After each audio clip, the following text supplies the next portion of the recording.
오늘 우리에게 주신 하나님의 말씀은 누가복음 9장 18절에서 27절 말씀입니다. 신약성경 누가복음 9장 18절에서 27절 말씀입니다.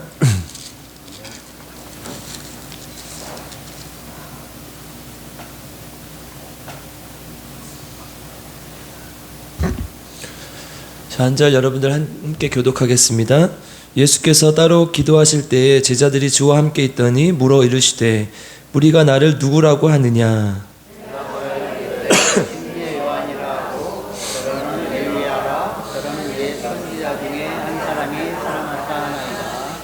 예수께서 이르시되 너희는 나를 누구라 하느냐? 베드로가 대답하여 이르되 하나님의 그리스도시니이다 하니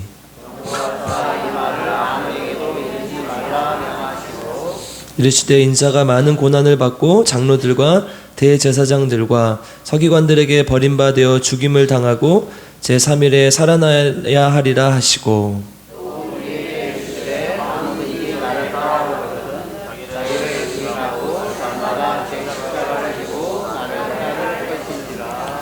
누구든지 제 목숨을 구원하고자 하면 잃을 것이요 누구든지 나를 위하여 제 목숨을 잃으면 구원하리라.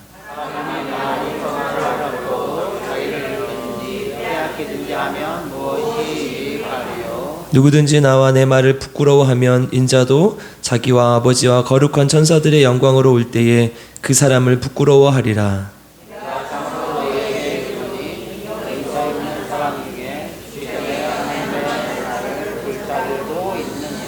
아멘.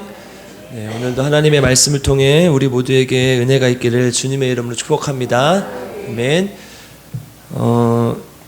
이제 저희가 이렇게 창세기부터 구약 성경을 다 개관을 보고 마태복음, 마가복음 봤어요. 누가복음 오늘 할 차례인데요. 누가복음은 복음서의 기존 틀과 비슷해요. 그렇죠? 왜냐하면 다 복음서니까.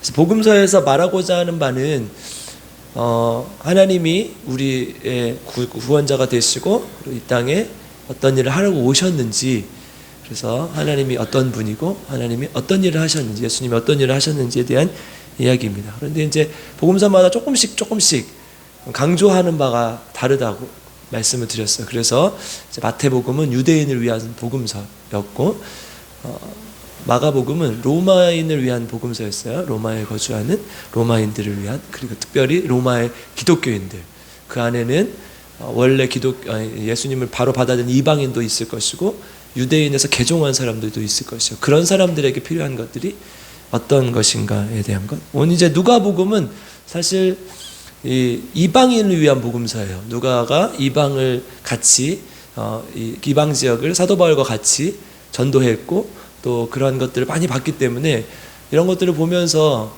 이 이방인들에게, 로마의 압제 아래 사는 이방인들에게 필요한 하나님의 말씀은 어떤 것일까를 이제 하나님의 성령을 통해서 감동을 받고 이렇게 기록한 것이죠. 누가복음이 기록된 때는 보통 80에서 85년, AD 80에서 85년 사이로 봐요. 그러니까 꽤 예수님이 돌아가신 후에, 꽤 오랜 후에 있었던 때죠. 그러니까 당시 이제 60년경에 64년 정도에 네로 황제의 박해가 시작됐거든요. 그때부터 이제 박해가 쭉 한 번에 끝난 것이 아니라 쭉 이어지다가 한 90년도에 도미티아시아누스 황제라는 사람이 나타나서 최대치로 끌어올려 그 박해를.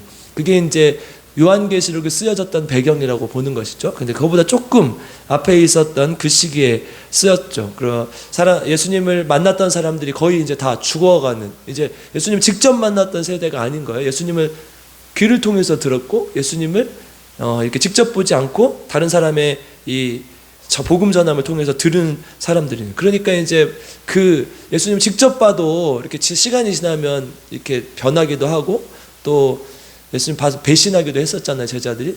근데 이 박해가 심해지니까 배교하는 사람들이 많아지는 거예요. 그리고 또 하나는 이단들이 많이 나타나는 거예요. 예수님의 말씀을 왜곡하고 또 뭐 바꿔가지고 이렇게 이단들이 나타나니까 이제 내적으로 그 배교하는 사람들, 대외적으로 이 이단들 또 박해하는 이런 사람들이 있었기 때문에 그 대내외적인 여러 가지 순환이 있었어요. 그래서 예수님이 이 이방 지역에서 이방 사람들에게 예수님 보지도 못하고 또 예수님의 어떤 종교적 기반이 있는 유대인이 아닌 이런 사람들에게 예수님이 어떤 의미를 가지는가에 대한 누가의 이제 성령을 통한 통찰이 기록된 것이 누가복음이라고 할 수 있죠. 예수님과 제자들의 이제 이 오늘 본문에서 대화를 하게 되죠. 우리 이 지금 고백이 사실은 마태복음에서도 그랬고 마가복음에서도 그랬고 굉장히 핵심적인 이 본문이 이 부분이었죠. 그래서 아주 간단하게 얘기를 해요. 우리 20절 한번 같이 읽어볼게요. 20절 한번 같이 읽어보겠습니다. 시작. 예수께서 이르시되 너희는 나를 누구라 하느냐? 베드로가 대답하여 이르되 하나님의 그리스도시니이다. 아멘. 우리 마가복음 1장 1절에서는 하나님의 아들 예수 그리스도의 복음의 시작이라 그랬고, 마태복음 16장 16절에서는 주는 그리스도시요 살아계신 하나님의 아들이십니다. 그러니까 그 언어들이 조금 다르긴 하지만 사실 이건 같은 의미를 가진 거야. 하나님의 그리스도. 그러니까 하나님의라는 말은 일단 하나님이 인정한 혹은 하나님이 보내신이라는 의미를 가지고 있는 것이고, 그리스도라는 것은 인간적인 예수님, 그 구원자 예수님을 이야기하는 것이죠. 그러니까 이 하나님의 아들 예수 그리스도라는 이 모든 복음서에 예수님의 이 땅에 오셔서의 모습을 그대로 다 담고 있는 것이죠. 하나님의라는 것은 결국 하나님의 아들이라는 것이죠. 하나님의 모든 권한과 함께 그 권한을 가지고 있고, 그리고 그 권한을 상속받은 자로서 이 땅을 만드시고 다스리시는 주인으로서의 하나님.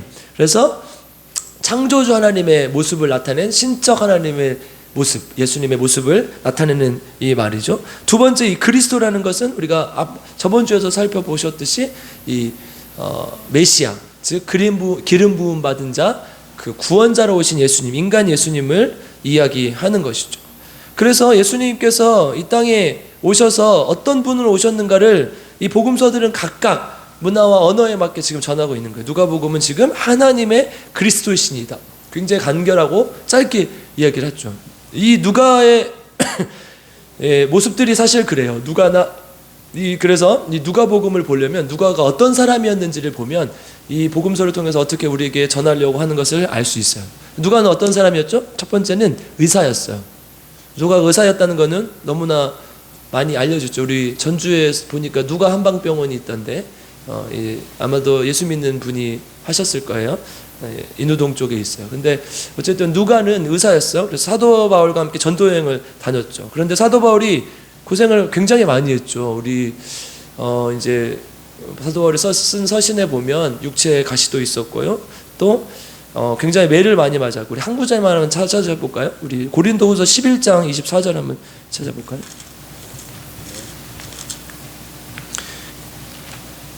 고린도후서 11장 23절부터 27절까지 한번 읽어보겠습니다. 많은 구절이 있지만 한 구절 이거 한 것만 찾아보겠습니다. 23절부터 읽겠습니다. 시작. 그들이 그리스도의 일꾼이냐 정신없는 말을 하거니와 나는 더욱 그러하도다. 내가 소고를 넘치도록 하고 옥에 갇히기도 더 많이 하고 매도 수없이 맞고 여러 번 죽을 뻔하였으니 유대인들에게 40에서 하나 감한 매를 5번 맞았으며 3번 태장으로 맞고 1번 돌로 맞고 3번 파선하고 일주일을 깊은 바다에서 지냈으며 여러 번 여행하면서 강의 위험과 강도의 위험과 동족의 위험과 이방인의 위험과 신의 위험과 광야의 위험과 바다의 위험과 거짓 형제 중에 위험을 당하고 또 수고하여 애쓰고 여러 번 자지 못하고 줄이며 목마르고 여러 번 굶고 춥고 헐벗었노라. 아멘. 그래서 사도 바울이 수많은 고난을 당했지만 여기에 이제 굉장히 짧게 추격적으로 다 나와 있죠. 맞기도 하고 또 돌로 쳐서 죽임을 당할 뻔도 하고 바다에 빠지기도 하고 온갖 곳을 다니면서 강도의 위험, 또 동족의 위험, 이방인의 위험, 또 그냥 그 지금 사도 바울이 여행한 지역들이 겨울철엔 또 굉장히 추운 지역이잖아요. 그러니까 그냥 아마 추위의 고통, 여러 가지 고통을 많이 당했을 거란 말이에요. 그러니까 이제 이 수많은 죽음의 위기 속에서 누가가 함께 했다는 거예요. 그 모든 행적 속에서 사도 바울을 같이 함께 다니면서 이 사도 바울의 건강을 챙겨주고, 또 한편으로는 같이 다니면서 본인이 의사인데 아픈 사람들을 그냥 지나쳤겠습니까? 아마 간단한 질병들은 봐주고 함께하고 했을 거란 말이에요. 사도 바울이 직접 기적을 통해서 치유를 해주기도 하고 그랬죠. 그러니까 이제 사도 바울과 함께 다니면서 본인도 그런 고난을 많이 당했고 사도 바울이 당하는 것도 많이 보았고, 그리고 또 일반 사람들의 그러한 고통들을, 비참한 삶들을 많이 봤을 거란 말이에요. 사람들이 로마의 시민이 아니었을 경우에 얻어지는 불이익들, 또 고통들, 이런 것들을 많이 봤을 거란 말이에요. 그래서 누가가 사도 바울과 함께 생각한 것은 결국은 이들에게 필요한 것은 복음이다. 예수 그리스도밖에 없다. 그래서 예수님의 복음을 이들에게 꼭 전해야겠다 해서 사도 바울과의 전도 여행을 끝에 이제 복음서를 기록한 것이죠. 누가복음 4장 18절 19절에서도 사도 바울은 예수 그리스도의 이 복음이 가난하고 눈먼 자들, 포로된 자들을 위해서 오셨다는 것을 밝히고 있죠. 우리 한번 찾아볼까요? 누가복음 4장 18절 19절.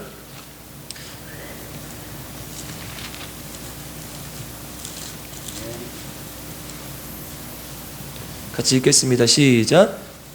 성령이 내게 임하셨으니 이는 가난한 자에게 복음을 전하게 하시려고 내게 기름을 부으시고 나를 보내사 포로된 자에게 자유를, 눈먼 자에게 다시 보게 함을 전파하며 눌린 자를 자유롭게 하고 주의 은혜를 전파하게 하려 하심이라 하였더라. 아멘. 그러니까 다른 복음서들은 예수님께서 처음에 전도하셨던 전도 일성을 회개하라, 복음이 가까웠느니라, 하나님의 나라 가까웠느니라, 이렇게 전했단 말이죠. 그런데 누가복음 지금 뭐라고 얘기해요?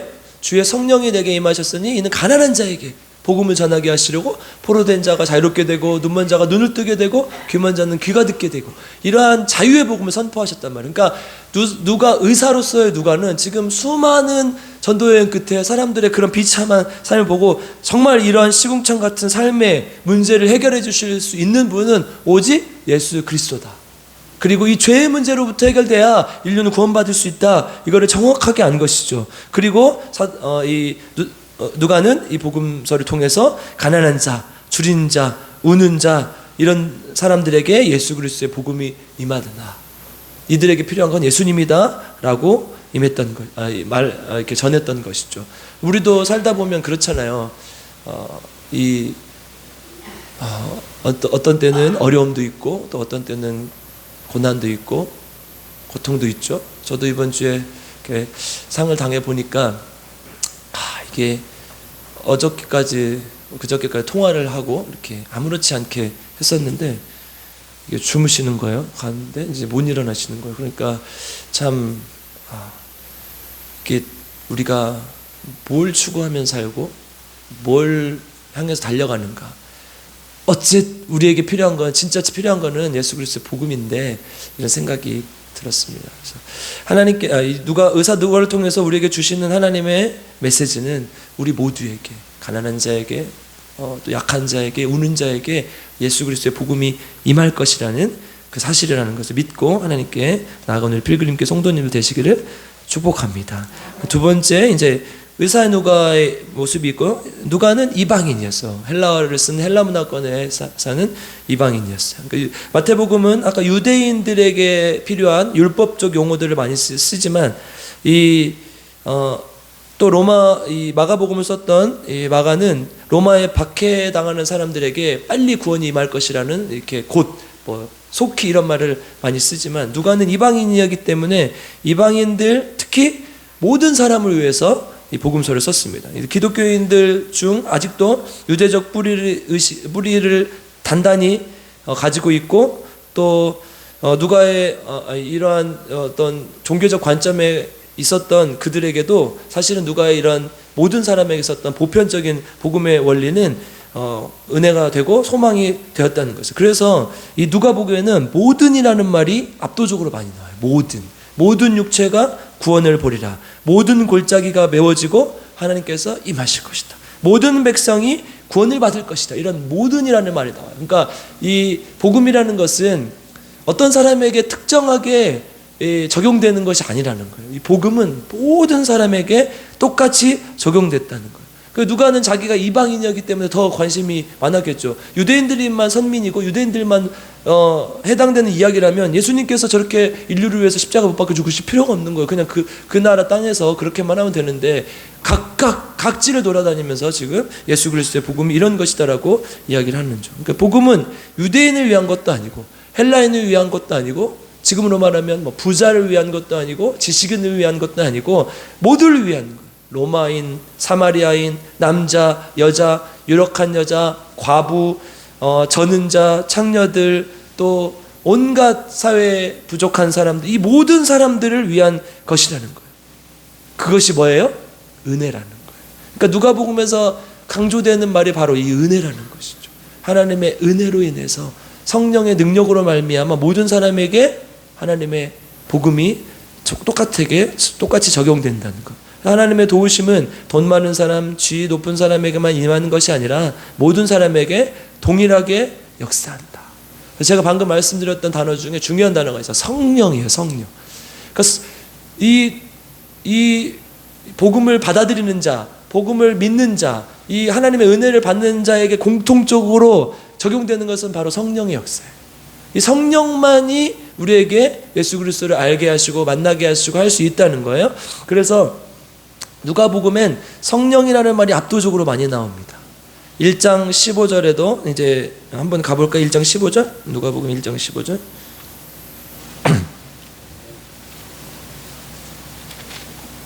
같이 읽겠습니다. 1장 15절 시작.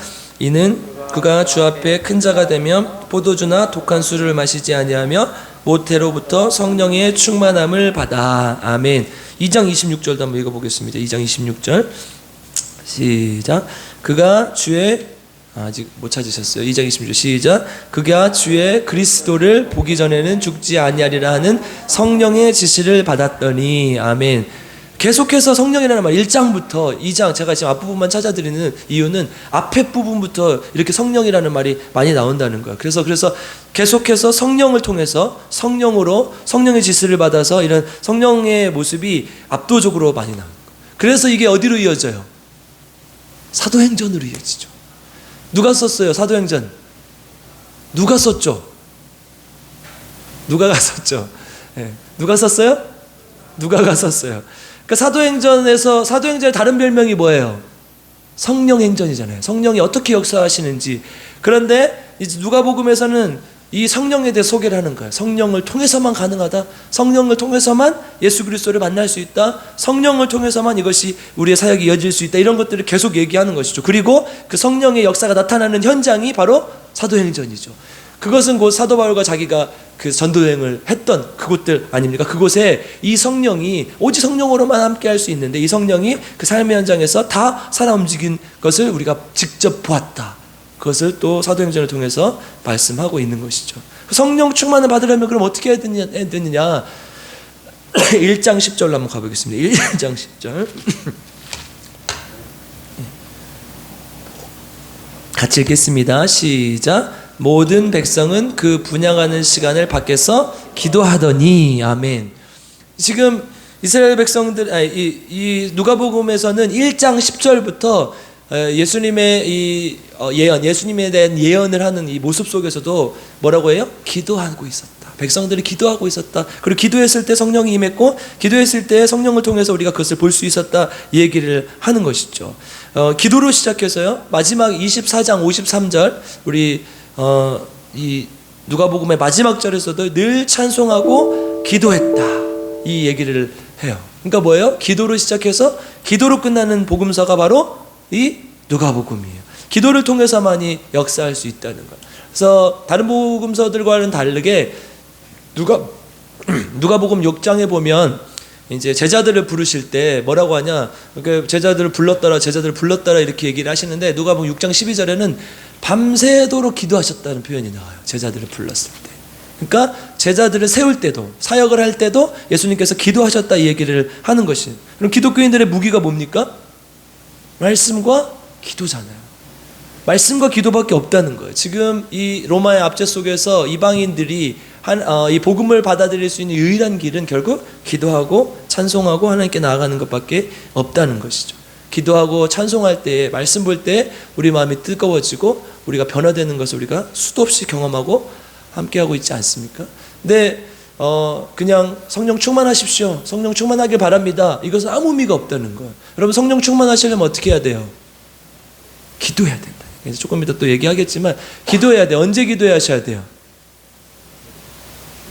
그렇죠. 날마다 기도하시고 수시로 기도하시고 영의 호흡이라고 그러잖아요. 여러분, 숨 한번 코하고 입 한번 막아고 보세요. 1분 이상 버틸 수 있는 분한테 제가 커피 사드릴게요. 우리 소연자매 제가 안 보내드렸어요. 이번 주에 꼭 보내드려요. 제가 정신이 없어가지고. 여러분, 우리가 말로는 기도를 호흡이라고 하는데 호흡을 하지 않는 식물인간들이 엄청 많은 거예요. 우리 교회 안에. 특별히 직분자들, 특별히 사역자들은 정말 기도하셔야 돼요. 기도 안 하면 그게 이 영의 호흡이 기도라고 했는데, 기도 안 하면 그게 뭐예요? 식물인간이지. 근데 우리는 계속 식물인간 상태로 지속되고 있는 거예요. 그냥 가만히 있는 거죠. 그러면서 하나님 살려주십시오 하는 거예요. 그런데 지금 누가는 우리에게 계속해서 이 성령의 역사는 뭘로 통해서 나타난다?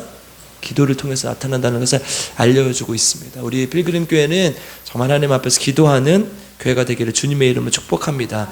세 번째는 누가는 역사가라는 거예요. 이 사도행전은 유일하게 이 신약 성경에서 역사서로 분류되는 책입니다. 그러니까 이 역사를 기록할 수 있고 역사를 쓸 수 있다는 것은, 볼 수 있다는 것은 굉장히 어떻다는 거예요? 머리가 똑똑하다는 거예요. 그래서 누가복음은 굉장히 자세하고 과학적으로 기록돼 있어요. 앞뒤가 관계가 딱딱 맞고요. 되게 잘 돼 있어요. 그러니까 성령이 필요한데 어떻게 하면 성령 충만하냐? 기도해야 된다. 이런 것들이 논리적으로 딱딱 맞는 거지. 예수님이 제자들 부르셨는데 그냥 막 따라라 그런 게 아니라 밤새도록 기도하고 가셨다. 이런 것들이 딱딱딱 맞아 떨어지는 것이죠. 특별히 제가 이제 유심히 항상 설교할 때마다 인용하기도 하지만 유심히 보는 건 이 누가복음 24장에 보면 예수님께서 베드로가 예수님을 부인할 때, 우리 한번 찾아보고 24장 61절, 누가복음 24장 61절 한번 찾아보겠습니다.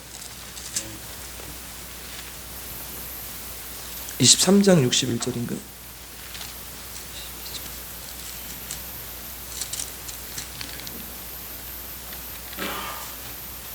(22장이네요) 22장 61절.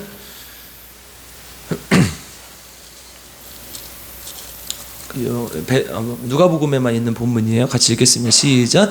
주께서 돌이켜 베드로를 보시니 베드로가 주의 말씀 곧 오늘 닭 울기 전에 내가 3번 나를 부인하리라 하심이 생각나서. 아멘. 여기 특이한 게 있어요. 여러분이 자세히 보지 않으면 잘 모르는데요. 주께서 돌이켜 베드로를 보시니, 이 구절은요 다른 복음서에는 없어요. 뭐예요?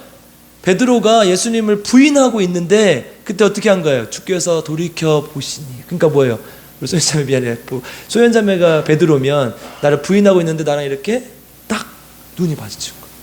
얼마나 얼마나 베드로가 죄스러웠겠어요.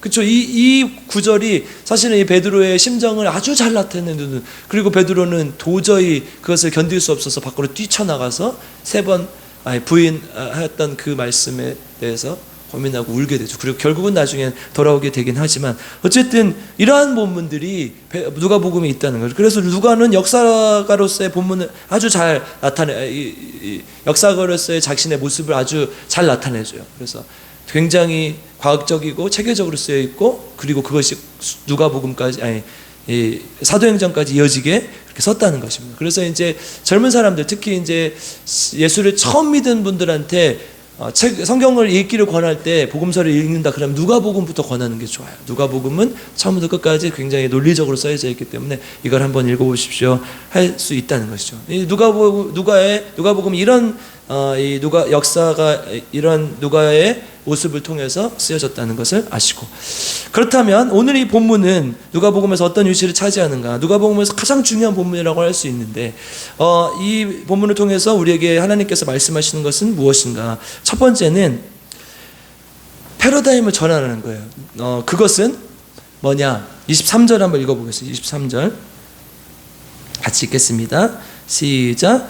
또 우리에게 이르되 아무든지 나를 따라오려거든 자기를 부인하고 날마다 제 십자가를 지고 나를 따를 것이니라. 아멘. 나를 버리고 십자가를 지라. 사실은 이걸 조금만 깊게 생각해 보시면 이 말은 조금 이상해요. 왜냐하면 우리는 모두 나를 부인하는 삶이 어렵고 하기 싫기 때문이에요.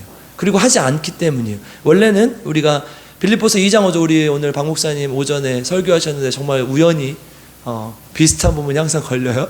빌립보서 2장 5절에 뭐라고 했습니까? 하나님께서 기억이 안 나시니까 이거 되게 중요한 케노시스 기독론이라고 하죠. 우리 다시 한번 찾아볼게요. 오늘 헬라어로 박 목사님 다 말씀해 주셨는데 2장 5절, 6절 한번 찾아보겠습니다. 7절, 2장 7절만 보겠습니다. 같이 읽겠습니다. 시작. 오히려 자기를 비워 종의 형체를 가지사 사람들과 같이 되셨고. 아멘. 하나님은 지금 어땠어요? 자기를 비워. 이게 뭐예요? 하나님 되음을 버렸다는 거죠. 아까 비운다는 얘기, 버린다는 얘기죠. 그리고 뭐가 되셨어요? 인간됨을 선택하신 거예요. 사람됨을 선택하신 거예요. 그런데 지금 오늘 본문은 뭐라고 합니까? 나를 버리고 십자가를 지라고 해서, 그럼 뭐예요?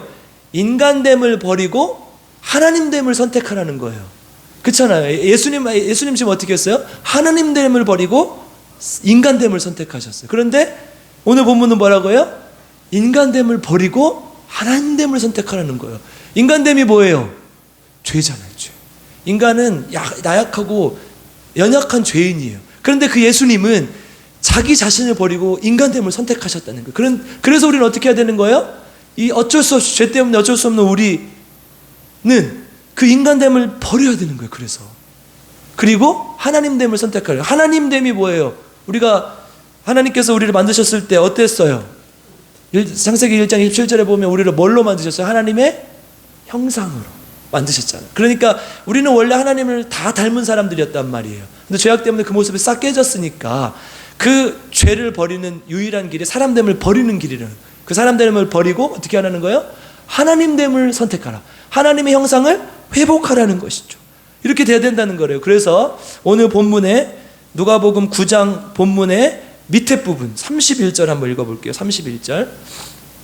오늘 본문에 조금 밑에 있는 구절, 이제 지난번에 박 목사님 설교 수요일 날 하셨던 것 같은데 처음으로 예수님께서 이제 자기 자신의 죽음을 알리는 그런 위치죠. 여기가 지금 자기 주는 그리스도시로 살아계신 하나님의 아들이라는 그 고백 후에 예수님께서 돌아가실 것이라는 예언을 해요. 같이 읽겠습니다. 시작. 영광 중에 나타나서 장차 예수께서 예루살렘에서 별세하실 것을 말할세. 아멘. 이 중요해. 이 별세라는 단어가 다른 데는 예수님께서 죽으실 것이다, 뭐 돌아가실 것이다 이렇게 얘기하는데 이상하게 여기는 별세라는 말을 쓴단 말이에요. 다른 말이 똑같은 말이에요. 똑같은 말이잖아요. 똑같은 말인데 예수님이 저기선 죽으셨고 돌아가셨는데 여기선 별세라는 말을 썼어요. 근데 왜 그러냐? 이 본문의 헬라어 원어가 엑소도스로 돼 있어요. 엑소도스. 여러분 많이 들어보셨죠? 엑소도스? 출애굽을 우리가 엑소도스라고 해요. 그죠? 그게 뭐예요? 예수님의 죽음은 뭐예요? 출애굽 사건인 거예요. 출애굽 사건. 예수님의 죽음은 애굽의 앞에 있었던 이스라엘 백성들이 애굽의 앞에서 완전히 벗어나서 자유인이 되는, 비록 광야로 가지만 그 하나님을 모실 수 있는, 하나님 섬길 수 있는 이제 하나님의 백성으로서 삶으로 간다는 그 출애굽을 의미하는 거예요. 그 예수님의 죽음은 우리에게 어떤 의미가 있는 거예요? 나를 버리고 나에서 떠나서 이제 어디로 가는 거예요? 예수님께로 가는 거. 이게 예수님의 죽음이라는 거예요. 우리가 맨날 예수님의 죽음을 기억하고 생각하고 그래서 매년 고난주간을 보내고 부활주를 보내지만 진짜로 내가 나를 죽이고 있느냐, 내가 진짜 예수님 앞에서 이 패러다임을 바꾸고 있느냐는 거예요. 내 안에 있는 패러다임.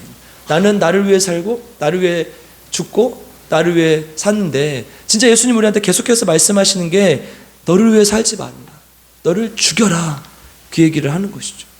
나를 죽이지 않으면 결국은 우리는 죄악된 삶으로 갈 수밖에 없다는 거예요. 우리 예레미야 17장 9절에서 뭐라고 해요? 만물보다 거짓되고 심히 부패한 것이 인간의 마음이라고 그러죠. 그러니까 우리는 우리를 버려야 되는 거예요. 내가 나를 버릴 수 없는 유일한 이유는 뭐예요? 내가 괜찮은 사람이라고 생각하기 때문에. 나는 이 정도면 괜찮아. 내가 이 정도 종교적 열심히 있고 내가 하나님께 봉사하고 하나님께 나아가고 있는데 난 이 정도면 괜찮아. 이 마음 때문이에요. 그래서 사도 바울이 계속 뭐라고 갈라디아서 2장 10절 우리가 항상 외우고 있는 말씀이 아니에요? 내가 그리스도와 함께 십자가에 못 박혔나니 그런즉 이제는 내가 사는 것이 아니요 오직 내 안에 그리스도께서 사시는 것이라. 십자가에 못 박는 삶으로 이제 바뀌어야 된다는 거예요. 그러니까 우리가 이 말씀을 볼 때마다 매년 고난주간을 보내고 부활주를 보낼 때마다 내가 죽고 예수 그리스도로 인해서 다시 살아나는 그 부활을 경험하지 않으면 아무 의미가 없다는 거예요. 여러분, 부인의 반대가 뭐예요? 부인의 반대. 남편? 부인의 반대는 방금 누가 말씀하셨는데 인정이잖아요. 그죠? 자기를 부인하고의 반대는 누구를 인정하는 거예요? 하나님을 인정하는 거예요. 나를 부인하는 반대에 살면 하나님이 인정하는 거예요. 잠언 3장 6절에서 7절에 봐요. 너는 범사에 그를 인정하라. 그리하면 그가 너의 길을 지도하시리라. 하나님을 인정하는 삶, 이것이 나를 버리고 예수 그리스도로 사는 삶이라. 이것이 출애굽의 진정한 의미라는 거예요. 우리 필그림교 성도님들 신앙생활 사실 별거 없어요. 진짜 어려운 게 아니에요. 근데 그게 너무 사실은 본질적으로 어렵기 때문에 우리가 어렵게 느끼는 것이지 너무 간단한 거 아닐까요? 아닙니까? 예수님을 진짜 믿는 길은 나를 죽이면 되는 거라니까. 내가 주장하고 싶은 거 조금 굽히고 내가 하고 싶은 거 조금 덜하고 내가 사랑하는 것들 조금 내려놓고 하나님을 위해서 또 다른 사람을 위해서 그것을 하면 된다는 거예요. 우리 필그림교 성도님들은 꼭 반드시 하나님을 인정하고 하나님 앞에 나아가는 삶을 살기를 주님의 이름으로 축복합니다. 두 번째, 오늘 본문 24절 한번 읽어보겠습니다. 23절이죠. 23절 한번 읽어보겠습니다. 같이 읽겠습니다. 시작.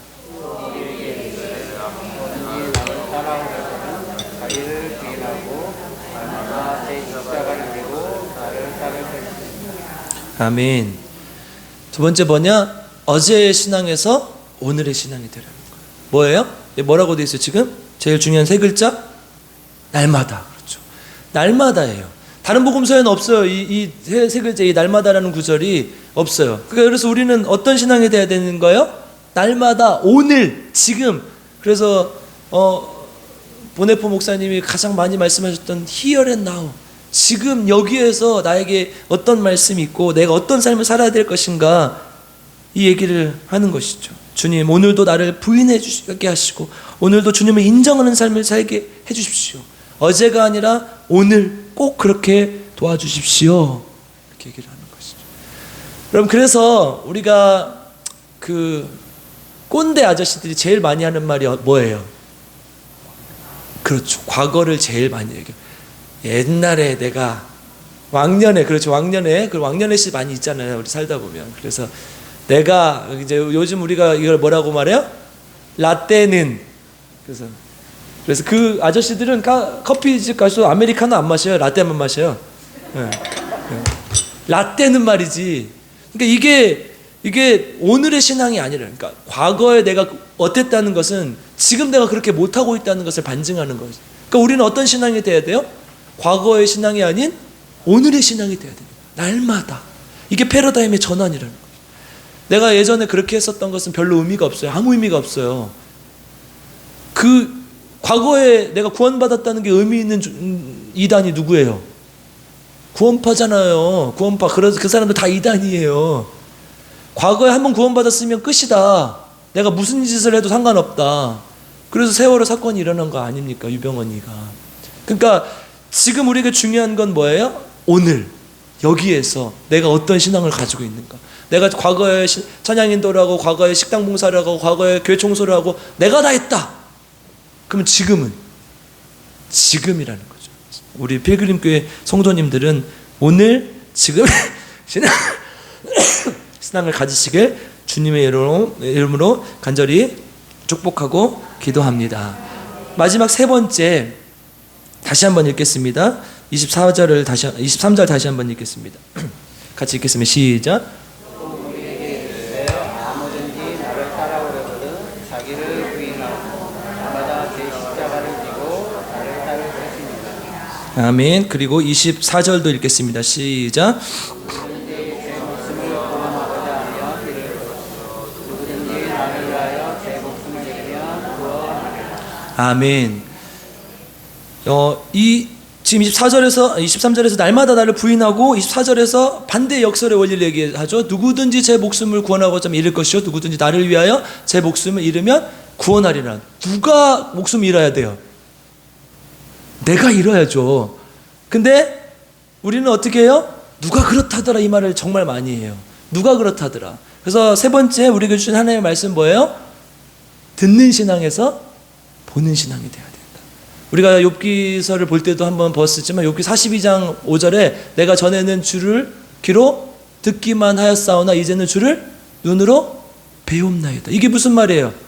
내가 어디서 간증을 들었는데, 내가 어디서 이런 얘기를 들었는데 누가 그러던데 내가 옆에 누구를 봤는데 이렇다더라 이런단 말이에요. 그런데 오늘 24절의 본문으로 이렇게 좀 치환해서 얘기를 해보면 누가 그렇게 열심히 봉사하다가 복을 받았대, 누가 그렇게 하다가 됐대. 그게 아니라 뭐예요? 누가 하는 거예요? 내가 하는 거예요. 내가 목숨을 잃어야, 내가 썩어져야 열매가 맺힐 거 아니에요. 그런데 저 안수 집사님 신앙이 좋으니까 저 안수 집사님이 저렇게 해야 돼, 이게 아니라는 거예요. 그러면 무슨 신앙이에요? 듣는 신앙이라는 거예요. 누가 그렇다더라, 누가 그랬어, 이게 듣는 신앙이라는 거예요. 그런데 하나님의 역사를 누가 봐야 되는 거예요? 내가 보는 거예요. 직접 보는 신앙이 되어야 된다는 거예요. 그러니까 지금 욥이 전에는 하나님이 기도했을 때 들려주시기만 하던 그런 신앙이었다가 지금 이제 눈으로 보는 신앙, 이 말도 의미가 있지만 사실은 그 안에 내포된 의미는 뭐라는 거예요? 전에는 하나님이 좋은 분이라는 것을 내 간접적인 경험과 이런 것들을 통해서 알았는데 이제는 이 고난을 겪고 나서 보니까, 이 고난의 문을 지나고 나서 보니까 진짜 하나님이 내 삶 속에 역사하시는구나, 이거를 말씀하시는 거죠. 여러분, 우리 삶 속에서 그럴 때가 너무 많아요. 신앙생활 할 때 누가 그렇다더라, 나는 이걸 들어서. 우리 자녀들 마찬가지죠. 여러분, 부모님들이 이제 신앙생활 할 때 아이들이 그냥 교회만 왔다 갔다 하는 아이들은요, 중학생, 고등학생, 특히 대학생 되면 다 교회를 나오지 않아요. 왜냐하면 중학교, 고등학교 때까지는 이제 엄마 때문에 어쩔 수 없이 나오고, 그때도 이제 머리가 커가지고 엄마 말씀 안 듣는 애들은 안 나오죠. 근데 대학생이 딱 되잖아요? 그럼 어떻게 돼요? 이제 자유를 줘요, 부모님들이. 그러면 그때부터 교회 안 나가요. 그동안은 어머님이 뭘 줘요? 교회 안 가면 용돈 안 주니까 갔는데, 교회 안 나가도 이제는 내가 아르바이트해서 해서 벌 수도 있고 또 그런 시기가 지났기 때문에 이제는 안 준단 말이에요. 그러니까 교회를 안 나와요. 그러니까 그러면 어떻게 하면 아이들이, 왜냐하면 부모로부터 들은 신앙이었거든요. 우리 엄마가 만난 하나님, 우리 아버지가 만난 하나님. 그래서 효심이 지극한 애들은 지금도 부모님 때문에 교회를 나가주는 친구들이 있어요. 그렇게 되면 안 된다니까요. 아멘 하시면 안 돼요. 예. 제가 엊그저께 이제 장례를 치는데 남양주에서 청년이 왔더라고요. 근데 그 청년이 꼭 상갓집에서만 저를 만나요. 예. 그러니까 교회를 다니긴 다니는데 그게 진짜 막 그렇게 뭐 열심히 하고 그런 게 아니에요. 그래서 내가 물어봤어요. 야, 너 요즘 어머니랑 같이 교회 다녀주냐? 내가 그랬더니 교회 가죠. 근데 평생 다녀도 의미가 없어요. 그건 진짜 교회를 다녀주는 거예요. 엄마 때문에. 그 친구는 엄마를 되게 생각하는 친구거든요. 엄마 효심이 강하지. 근데 내 안에 인격적으로 하나님 만나는 경험이 없으면 그건 아무 의미가 없다는 거예요. 우리가 지금 그 신앙에서 벗어나야 된다는 거예요. 이제는 듣는 신앙이 아니라, 엄마가 좋다고 했던 그 신앙이 아니라 하나님이 내 삶 속에 역사하는 그 신앙이 돼야 된다는 거예요. 여러분, 우리 아이들이요, 아무리 교회 열심히 다녀도 나중에 자기 스스로 인격적으로 하나님 경험하지 못하면 절대로 하나님 앞에 바르게 설 수 없어요. 하나님을 만나야 돼요. 하나님을 보는 신앙이 되어야 된다는 것이죠. 그래서 날마다 내가 스스로 하나님 앞에 십자가를 지고 하나님을 경험하고 나아가야 된다는. 그래서 우리 필그림교 성도님들은, 그러니까 지금 누가의 십자가, 이 신앙생활 원리는 뭐라는 거예요? 그래서 내가 그 십자가를 지어야 된다. 그래야 내가 하나님을 경험하고 만나는 걸 할 수 있다는 거예요. 여러분, 특히 이제 연말에는 사실 그런 게 많잖아요. 목사님들이 뭘 하자고 그러거나 또 내가 올해는 내년에는 뭘 해봐야 되겠다 이런 것들이 많잖아요. 근데 어떻게 해야 돼 그럴 때? 아멘. 아멘. 순종하시고, 그게 십자가잖아요. 제 혼자 십자가를 진다고 우리 교회가 부흥하거나 건강해지지 않아요. 여러분들이 함께 십자가를 지셔야 교회가 건강해지고 하나님이 원하시는 교회가 될 수 있다는 거예요. 날마다 제 십자가를 지는 우리 필그림교회 성도님들 되시기를 주님의 이름으로 축복합니다. 기도하겠습니다. 사랑과 은혜가 풍성하신 아버지 하나님, 하나님께서 우리를 사랑하셔서 하나님의 자녀 삼아주시고 하나님 앞에 나오게 하심을 감사드립니다. 누가복음을 통해서 우리에게 말씀하시고자 하는 것들이 있을 줄 믿습니다. 하나님, 우리가 그 원리를 잘 알게 하시고 하나님께 나아갈 수 있도록 도와주시고, 특별히 나를 버리고 하나님됨을 선택하는, 나를 버리고 십자가를 지는 삶 살 수 있도록 주님 인도하시고 함께하여 주시옵소서. 과거에 지었던 십자가에만 의존하는 것이 아니라 날마다 십자가를 질 수 있도록 오늘 여기에서 하나님께서 맡기신 일, 하라 하신 일을 해낼 수 있는 주님의 자녀들 될 수 있도록 주님 인도하여 주시옵소서. 또한 하나님, 누가 좋다는, 부모가 좋다는 그런 신앙이 아니라 내가 하나님을 경험하고 하나님 만나고 내가 십자가를 짐으로 그것이 열매를 맺는 귀한 삶을 누릴 수 있도록 주님 인도하여 주시옵소서. 감사를 드리며 우리 구주 예수 그리스도의 이름으로 간절히 기도드리옵나이다. 우리 함께 찬송가 370장 찬양하겠습니다.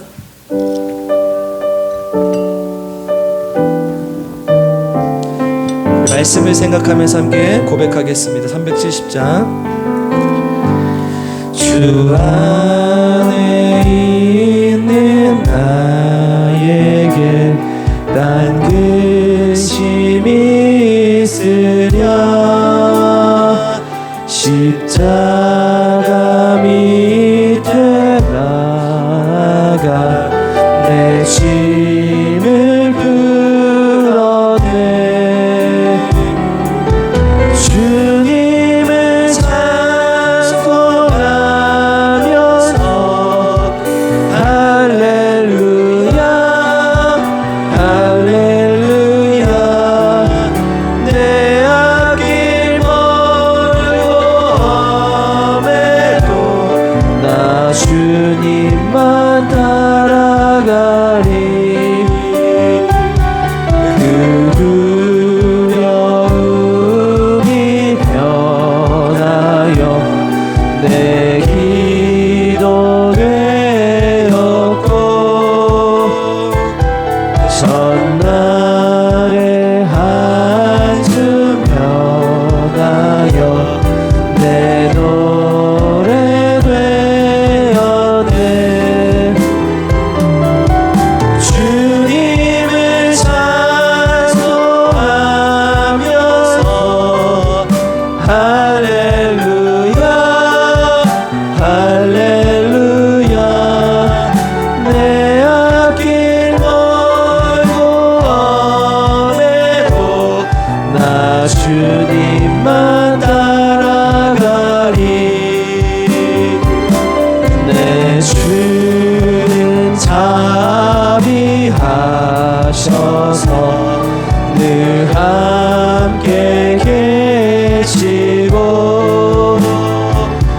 내 궁핍 밤을 아시고 늘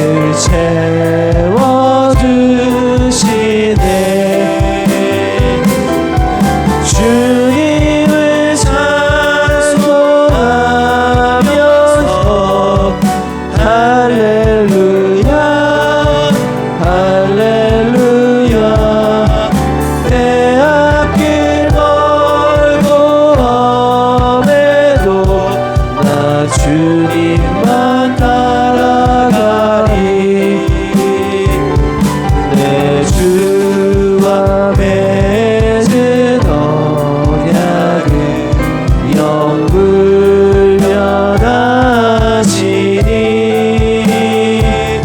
그 나라 가기까지는 늘 보호하시네. 주님을 찬송하면서 할렐루야 할렐루야. 내 앞길 멀고 험해도 나 주님만 따라가리.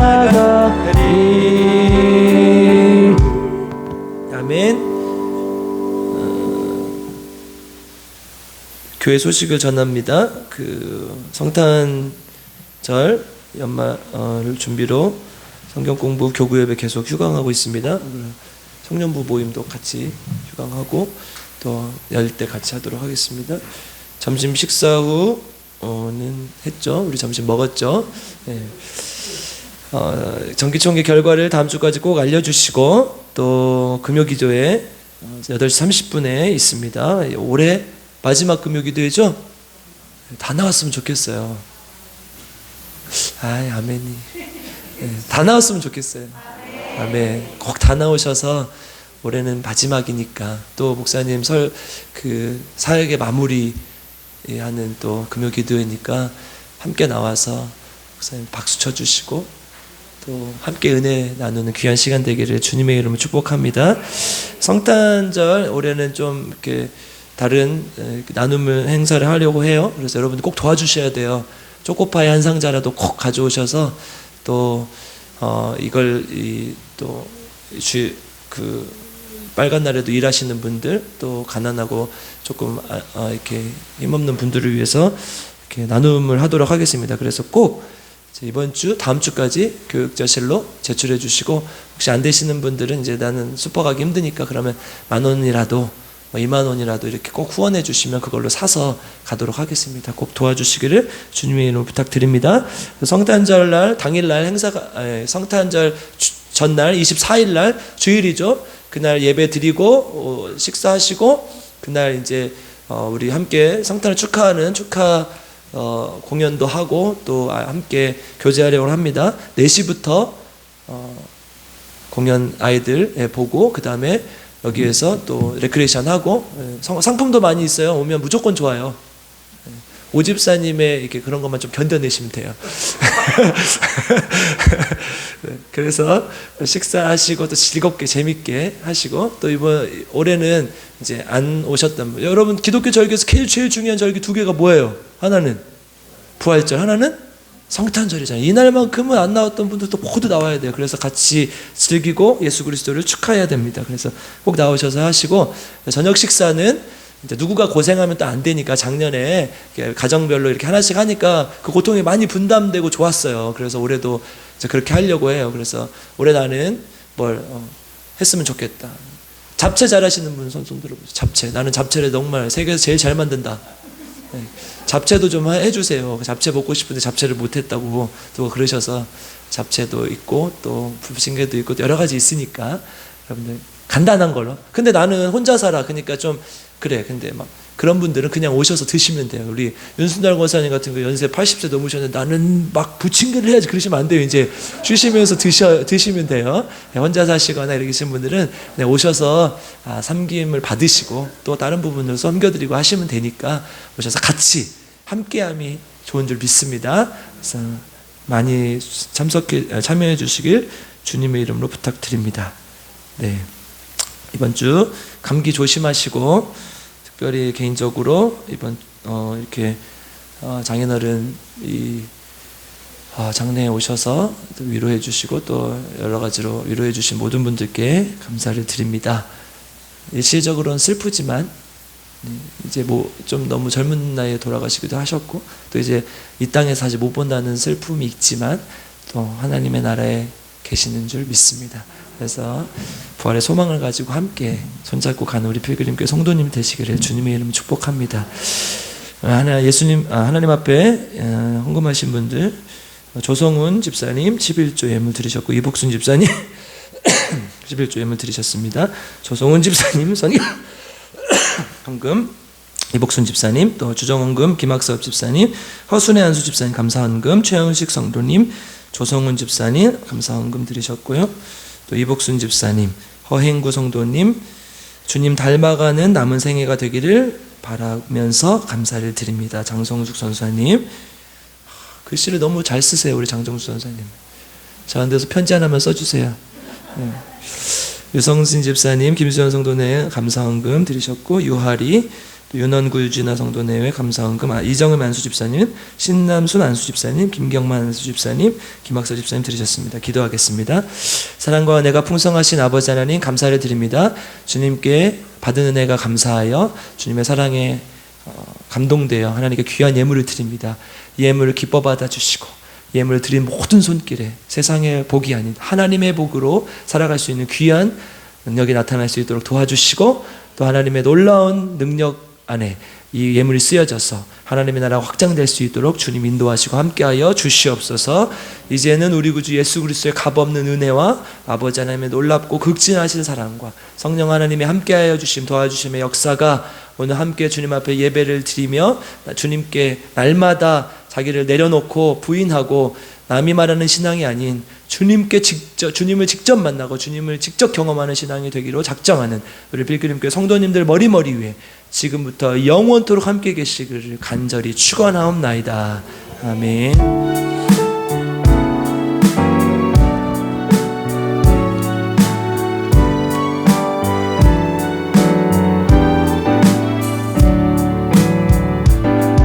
내가 갈 수 없는 길로, 내가 갈 수 없는 길로, 가장 좋은 길로 날 인도하시네. 내가 갈 수 없는 일도 나의 주가 이루시네. 가장 좋은 것을 주시는 하나님, 내 생각보다 내 계획보다 더 좋은 것을 주시는 주님, 내 기도보다 내 소망보다 더 좋은 것을 주시는 주님, 내가 할 수 없는 길로, 내가 갈 수 없는 길로, 가장 좋은 길로 날 인도하시는, 내가 할 수 없는 일도 나의 주가 이루시네. 가장 좋은 것을 주시는 하나님, 가장 좋은 것을 주시는 하나님,